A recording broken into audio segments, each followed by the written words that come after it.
द्वारा विषयों का भोग होता है। मन इंद्रियों के घाट में जुट करके विषयों के इंद्रियों के माध्यम से विषयों का भोगता है। इसमें आ गई है मलिनता, या अपवित्र सा हो गया है, लेकिन है परमात्मा का ही अंश, या परमात्मा का अंश जीवात्मा है।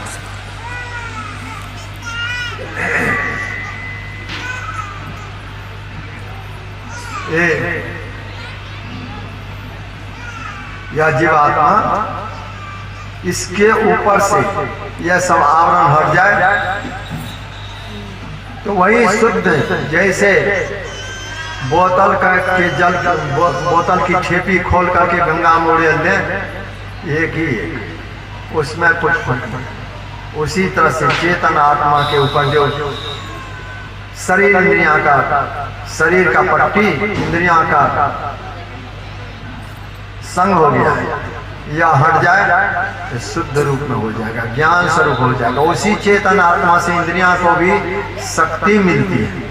हमारी इंद्रियां जो काम करती है, जैसे आंख से हम देखते हैं, अगर हम नहीं रहे, शरीर में चेतन आत्मा नहीं रहे, चेतन की धार आंख में नहीं आवे, आंख से आप देख नहीं सकते। चेतन की धार कान में नहीं रहे, कान से सुना नहीं जा सकता। चेतन आत्मा है ज्ञान स्वरूपा। जैसे परमात्मा में सब तरह का ज्ञान है, सबको ज्ञान देने वाले परमात्मा है, उसी तरह से परमात्मा का अंश चेतन आत्मा भी ज्ञान स्वरूपा है। इसके लिए कहा, बिनु पद चले सुने बिनु काना, कर बिनु कर्म करे गिरि नाना, आनंद रहित सकल रस भोगी, बिनु वाणी वक्ता बड़ जोगी, तन बिनु परस नयन बिनु देखा, ग्रह ध्यान बिनु बास सेखा, असी सब भांति अलौकिक करनी, महिमा जास जाएगी। शरीर चेतन आत्मा ज्ञान स्वरूपा है, इससे सब ज्ञान होता है। तो उस चेतन आत्मा के द्वारा खास ज्ञान क्या होता है? परमात्मा का साक्षात्कार। परमात्मा का साक्षात्कार इंद्रियों के द्वारा नहीं हो सकता। ये पांच दृष्टि जो कही गई, जागृत की दृष्टि, स्वप्न की दृष्टि, मानस दृष्टि, दिव्य दृष्टि, इन सब के द्वारा परमात्मा का दर्शन नहीं होता। केवल पांचवी दृष्टि, आत्मदृष्टि, आत्मदृष्टि प्राप्त हो जाए, परमात्मा का दर्शन होगा। लेकिन यह दृष्टि कोई, जैसे हम लोगों के शरीर में अलग से आंख है, तो चेतन आत्मा के ऊपर कोई अलग से आंख है, सो बात नहीं। वो तो ज्ञान स्वरूपा है, सब तरह का ज्ञान उसमें भरा हुआ। बिनु पद चले सुने बिनु काना। हम लोगों के शरीर में पैर नहीं रहते, चल नहीं सकते, लेकिन ईश्वर परमात्मा को इस पैर की आवश्यकता नहीं। बिनु पद चले सुने बिनु काना। हम लोगों के शरीर में कान नहीं रहे, कुछ नहीं सुन सकते, लेकिन परमात्मा को इस कान की आवश्यकता नहीं है। बिनु पद चले सुने बिनु काना, कर बिनु कर्म करे विधि नाना। हम लोगों को हाथ नहीं रहे, क्या काम करेंगे? कुछ काम नहीं हो सकता। लेकिन परमात्मा कैसे हैं? ना किछु दे किछु कर दिखलाया।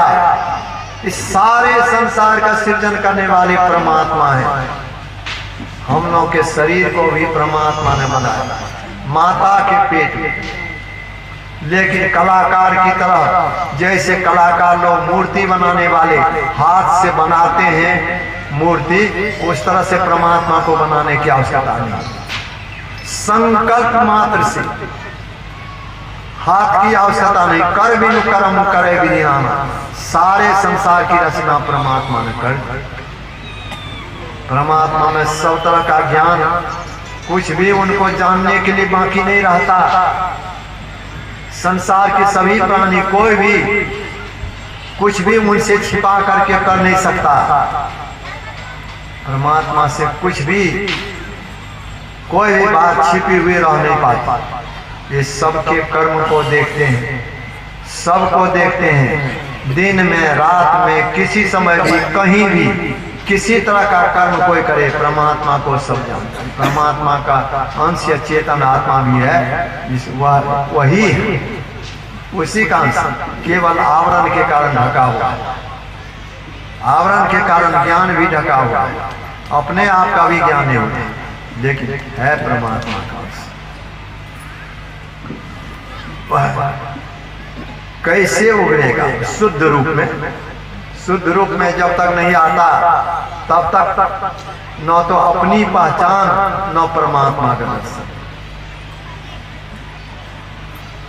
इसी के लिए परमात्मा की भक्ति करने की आवश्यकता है।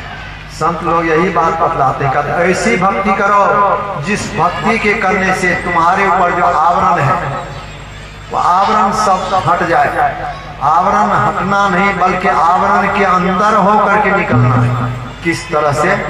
जैसे आप मकान के अंदर है, मकान में कई कमरे हैं, एक कमरे से निकल करके आप दूसरे कमरे में जाते हैं, दूसरे से तीसरे, तीसरे से चौथे, चौथे से पांचवें, इस तरह से होते होते मकान से आप बाहर निकल जाते हैं, बाहर के दृश्य को देखने लग जाते हैं। उसी तरह से शरीर के अंदर हम लोग हैं, एक एक शरीर से निकलना, एक एक शरीर से निकलते निकलते तन में पिल पांचों तन पारा जा पाओ प्रभु साथ। शरीर के अंदर चलते चलते सब शरीरों को पार कर जाएंगे, परमात्मा का साक्षात्कार कर जाएंगे, परमात्मा दर्शन हो जाएगा। वे परमपिता परमात्मा, उस परमात्मा को हम पहचान जाएंगे। उसी तरह पहचानने के लिए गुरु महाराज की वाणी में है, जीवो परम पिता निज चीन्हो कहते संतन हितकारी।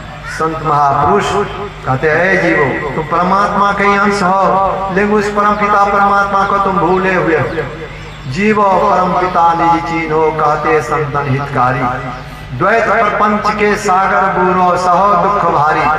अभी आवरण में रहने के कारण अपनी परछाई को भी दूसरा मान बैठते हो। अपनी परछाई को देख करके तुम दूसरा मान बैठते हो। किस तरह से? जिस तरह से कुत्ता है, कुत्ता के सामने अगर ऐना खड़ी रहे, कुत्ता देखेगा भूखने लगेगा, कुत्ता को होगा कि दूसरा कुत्ता, कुत्ता को तो ज्ञान नहीं, वो भूखने लगता है। बल्कि मनुष्य भी कभी कभी भ्रम में पड़ जाता है। एक बूढ़े बाबा थे, उनको पुत्र नहीं, कोई नहीं, उनको कोई जमीन थी, एक व्यक्ति को रख लिए थे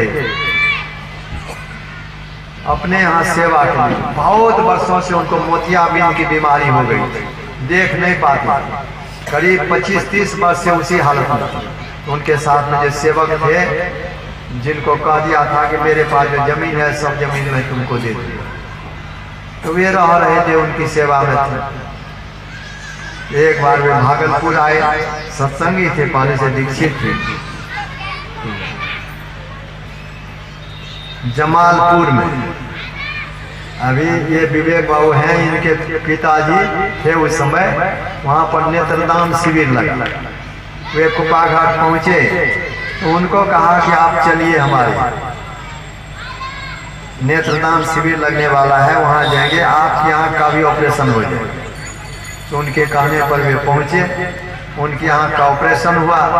ऑपरेशन हो चुकने के बाद जब चश्मा दिया गया, उनको ले गए कमरे में एक अलमारी थी, बड़ी अलमारी, उसमें शीशा लगा हुआ था। वो शीशा के सामने खड़ा कपड़ा करके पूछे, क्या कुछ देखने में आता है? उनसे पूछा, क्या कुछ देखने में आता है?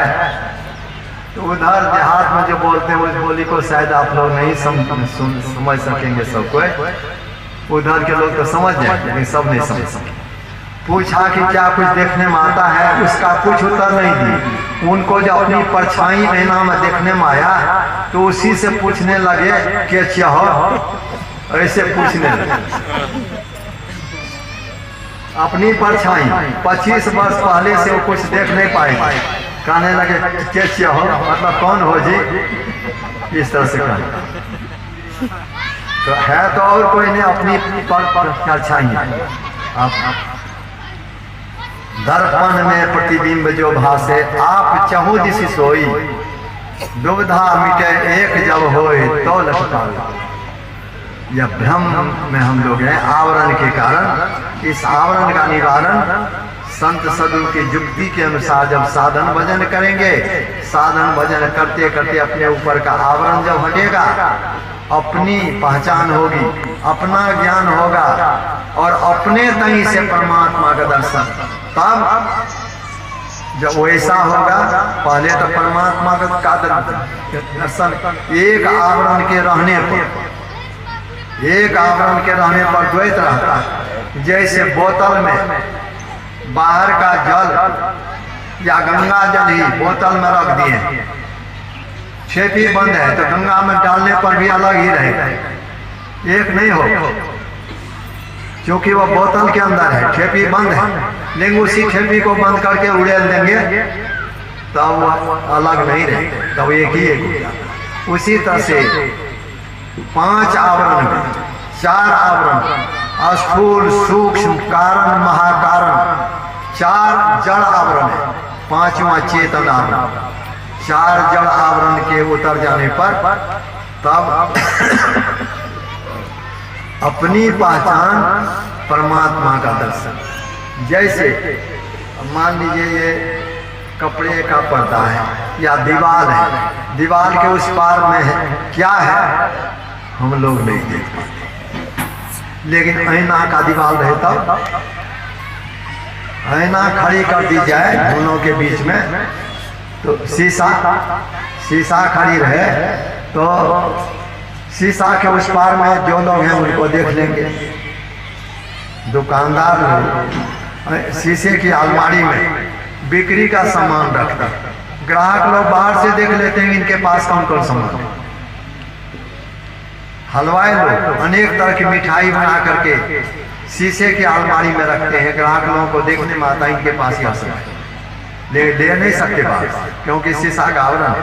उसी तरह से 5वां चेतन का आवरण, उसमें अपनी पहचान हो जाती है और परमात्मा का दर्शन भी हो जाता है।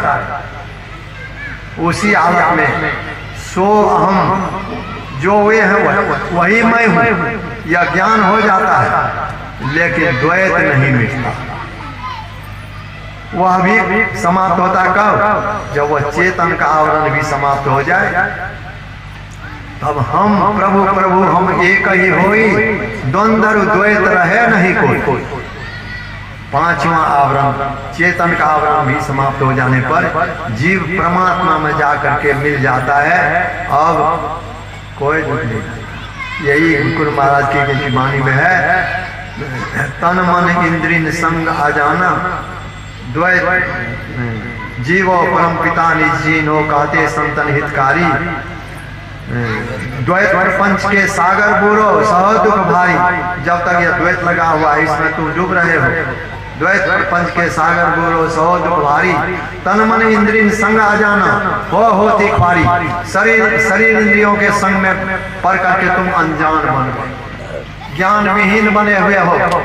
तन मन इंद्रिय संग आ जाना, बहुत बड़ी हानि हो गई तुम्हारी। जो परमात्मा की सर्वज्ञ हैं, सब कुछ जानने वाले हैं, उन्हीं का अंश हो तुम, लेकिन शरीर इंद्रियों के संग में पड़ करके तुम्हारा यह ज्ञान समाप्त हो गया, तुम अनजान बन जाने हो गए। द्वैत प्रपंच के सागर बुरो सहो दुख भारी, करो क्या? गुरुगम से सुख मन में बैठ के अंतर पथ धारी। गुरु की शरण में जाओ, उनसे भेद जान करके, युक्ति जान करके अंदर के रास्ते की जानकारी प्राप्त करो। जिस रास्ता पर चलते चलते तुम द्वैत प्रपंच से पार हो जाओ, गुरुगम से सुख मन में बैठ के अंतर पर धारी, अंदर के मार्ग को पकड़ो, क्या सहारा मिलेगा? ब्रह्म ज्योति ब्रह्मनाद धार धरी, ज्ञान होए सारी। अंदर पथ पर चलने पर ब्रह्म ज्योति का दर्शन होगा। जैसे सूर्य को देखने के पहले सूर्य के रोशनी को लोग देख पाते हैं, उसी तरह से ब्रह्म दर्शन के पहले ब्रह्म ज्योति का दर्शन तुम्हें होगा। केवल ज्योति का ही दर्शन नहीं होगा, परमात्मा की ध्वनि भी सुनोगे अपने अंदर। उनकी पुकार हो रही है, पुकार रहे हैं, लेकिन अभी नहीं सुन पाते हो। क्यों नहीं सुन पाते हैं हम? यद्यपि परमात्मा की ध्वनि अपने अंदर में हो रही है और अपने अंदर में हम हैं, लेकिन अंदर में रहते हुए भी हमारी चेतन की धार इंद्रियों के घाट में जुट करके बहिर्मुखी बनी हुई है। हम बाहर के शब्द को सुन पाते हैं, अपने अंदर के शब्द को नहीं। ठीक उसी तरह से जैसे किसी व्यक्ति के पास में कोई आदमी बातचीत कर रहे हैं, लेकिन वह व्यक्ति बाहर की आवाज को सुन रहा है, कहीं पर गान हो रहा है, गीत गा रहे हैं, सुनने में बड़ा अच्छा लग रहा है, यहाँ पर बैठे बैठे सुन रहे हैं, समीप में कौन क्या बोल रहे हैं उसको नहीं सुन पाते। कब सुनेंगे? जब उधर का सुनना छोड़ देंगे, तभी समीप की बात को सुन पाते हैं। या हाट बाजार में देखिए, आप हाट जाते हैं, बाजार जाते हैं, बहुत हल्ला गुल्ला होता है, लेकिन की बात आप सुनते हैं?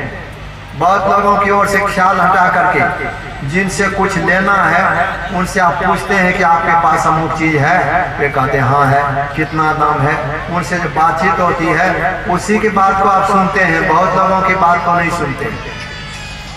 इस तरह से अपने ख्याल को समेट कर जब केंद्र में अपने आप को केंद्रित करोगे तब परमात्मा की ध्वनि भी सुनोगे, अपने अंदर में परमात्मा के ज्योति का दर्शन होगा, परमात्मा की ध्वनि को सुनोगे। और इसको सुन आप कहेंगे सुन करके क्या होगा?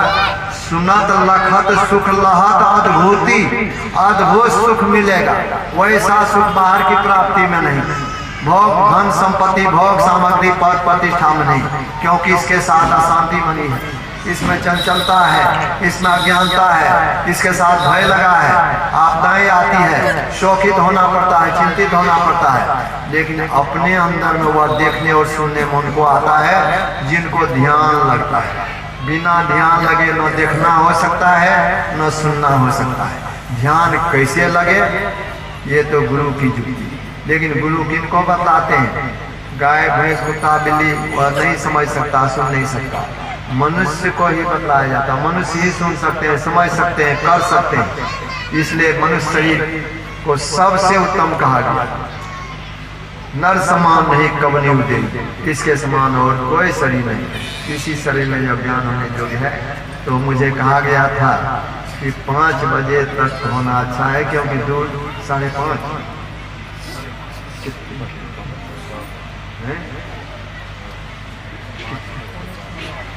और 5:30 से भी ऊपर हो गया, दूर दूर के लोगों को जाने में असुविधा हो जाएगी।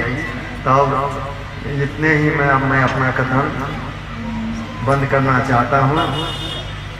कल दोनों समय के सत्संग, प्रातः काल का सत्संग, अपराह्न काल का सत्संग, संतों का ज्ञान मन बहलाव के लिए नहीं है, ये तो अपना कल्याण के लिए है। अपना कल्याण कैसे होगा उसके लिए है, इसकी बड़ी आवश्यकता है। इसलिए कल एक दिन का सत्संग, एक दिन 2 समय का सत्संग, आप लोग कभी कभी काम धंधा छोड़ करके आवश्यक काम को करना पड़ता है, इससे बढ़ करके और कोई आवश्यक काम नहीं। सबसे महत्वपूर्ण काम जिससे कि अपना परम कल्याण होगा। कल्याण की बात कहाँ सुनेंगे? स्कूल कॉलेज कहीं खेल तमाशा में जाने पर, कहीं पर यह नहीं सुनने को मिलेगा। जब मिलेगा तो सत्संग नहीं मिलता है। इसीलिए कल ठीक समय पर आप लोग कल प्रातः काल के सत्संग में भी आवे और अपराह्न काल के सत्संग में आकर के इन बातों को सुनेंगे। वैसे तो संतों का ज्ञान अगाध समुद्र के समान है, उसको पूरा कर करके समाप्त कर सकना तो संभव नहीं, लेकिन कुछ अंश रूप में इसको कहा जाता है, वह कल कहा जाएगा। अब इतने ही में मैं इस समय का कथन समाप्त करता हूँ। बोलिए श्री सद्गुरु महाराज की जय। प्रेम से बोलिए श्री सद्गुरु महाराज की जय। श्री सद्गुरु महाराज की जय। महानुभाव, जैसे हमारे आचार्य श्री ने कहा, आप सबों को जानकारी मिल ही गई। उसी के तहत कार्यक्रम है। विशेष में अभी हम लोग श्रवण किए मानव शरीर की उपादेयता, जो कि काकभूषण और गरुड़ जी का संवाद था, जिसमें 7 प्रश्न उन्होंने किया। उसी के आधार पर हमारे आचार्य श्री ने हम सबों को समझाने का प्रयत्न किया। तो मानव शरीर की उपादेयता कब होती है?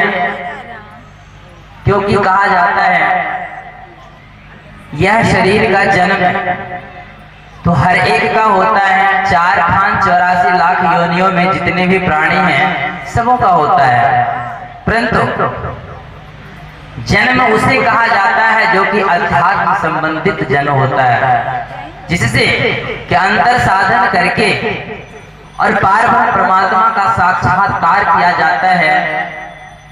उसकी युक्ति जब हम जानते हैं वास्तविक में, तब हमारा पूर्ण जन्म होता है। तो इसी की पूर्ति करने के लिए यह जगह जगह पर संत महात्माओं का आगमन होता है और उन्हीं के आधार पर कुछ कहा और सुना जाता है। तो उनकी पूर्ति करने हेतु इसके लिए अंतर साधन की युक्ति जाननी पड़ती है, जिसकी युक्ति हमारे आचार्य श्री कल बताएंगे। जिन महानुभावों को